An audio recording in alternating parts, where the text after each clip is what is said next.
गार्डनमध्ये छान अळूची पानं आली होती आणि तीच माझ्या सासऱ्यांनी मला तोडून दिली.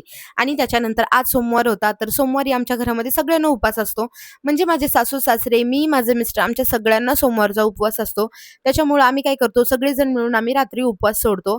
आणि अळूची पानं हे इकडं नगर साईडला माझ्या सासरी याला अळूची पानं असं म्हणतात आणि माझ्या माहेरी म्हणजेच लातूर साईडला याला चिमकुऱ्याची पानं असं म्हणतात. तुमच्याकडे याला काय म्हणतात हे मला कमेंटमध्ये नक्की सांगा. तर त्याच्यानंतर मी हे बॅटर तयार केलं. मीठ, हळद आणि त्याच्यानंतर ओवा, मिक्सरमध्ये जिरे आणि लसूण, कोथिंबीर, थोडंसं मीठ घालून आणि जिरे घालून त्याचं वाटण करून बेसनाचं छान बॅटर तयार केलं होतं. इकडं पोळी, भाजी सगळं रेडी होतं आणि भाकरी मी केल्या होत्या कारण मला भाकरी लागते आणि त्याच्यानंतर ही तव्यावर अशी कडक भाकरी करायला ठेवली होती. ही तर खूपच जास्त जबरदस्त लागते खायला.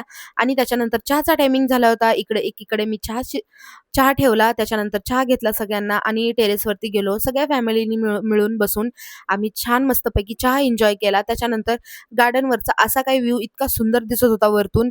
खाली आले, अळूवड्या छान स्टीम झाल्या होत्या. नंतर त्याला तळून घेतलं आणि छान एन्जॉय केलं. भेटूया पुढच्या व्लॉगमध्ये. Till then bye bye and take care.